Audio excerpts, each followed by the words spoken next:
Moni abale dialongo Malawi.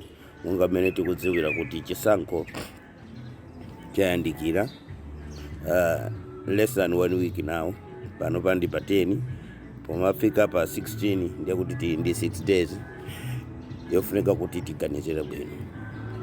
Ndafuna kuti ndikusimikizireni kuti pakali pano mpikisano Malawi uli pakati pa olemekezeka akabambe ndi olemekezeka atupere muluzi. Chifukwa chani ndikutero muona kuti MCP yaitanidwa kuti iwauze anthu ku debate kuti ipanga chani yakoza tichani, koma chifukwa choti akudziwa kuti alephera akakafika pa podium akasuwa chonena akapanga manyazi, komanso akufuna kuti anthu inu muzawavoteri mchimbulimbuli kuti anthu asazayambe kunena kuti munanena zakuti koma zonse zichaseze kuchitika. Kofunika kuti anthu azavote mchimbulimbuli.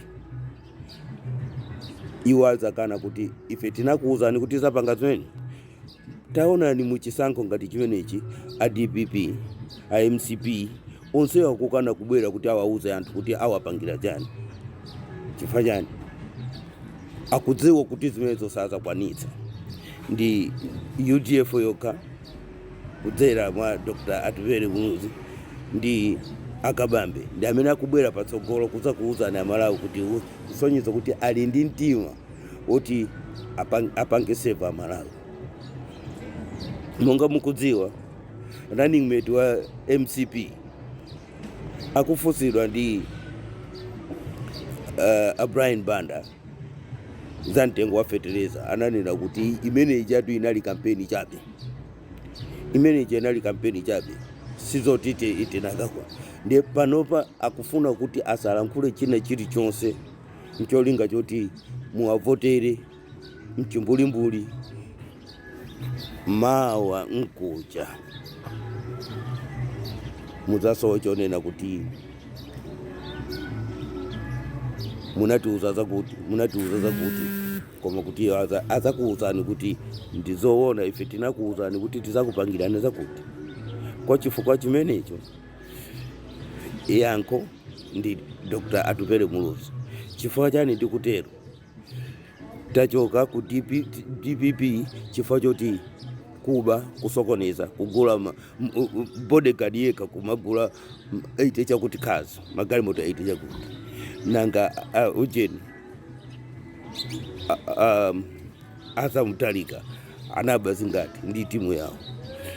Pano tikuona MCP ndi yapanga campaign kuipangira UDF posokoneza mtundu wonse. Palibe chifukwa choti UDF izinena kuti MCP chakuti MCP chifukwa MCP yazionongera yokha yazipanga di campaign yokha. Nde inu kuchoka kwa munthu wakuba kwa DPP kupita kwa munthu wakuba chakwera. Lero ndiye tinene kuti tikubwerera kwa wakuba pang'ono, tikudziwa kuti pali munthu wokuti kuba saba. Inu mukufuna kuti a DPP azapitirize pomwe asira. Mchifukwa chani sakubwera lero kuti akuuzeni kuti akulu ife takukhozerani mavuto amene muli nawo takukhozerani loti tizakoze mwakati zimenezo sakupanga.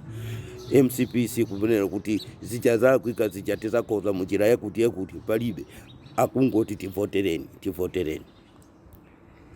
Ndithu ndikusimikizirani mukaluza panopa mukapanga chisankho cholakwika. Mukudziwa ku Malawi mademu palibe chomwe akuthandiza. Mademu achina kalindo akupangisa mayuba chathandiza jani. Nde tisayembekezere kuti tizapangaso mademu ena kuti tizapindulapo china chilichonse. Tikaluza this time kupanda kuvota Atupere Muluzi tisazabuleme wina. Chifukwa siya munthu osaba kupita tikupita kwa kudala kwa anthu okuba. Cholinga chake tikufuna jani kuberedwa basi. Nzikoma kwambiri.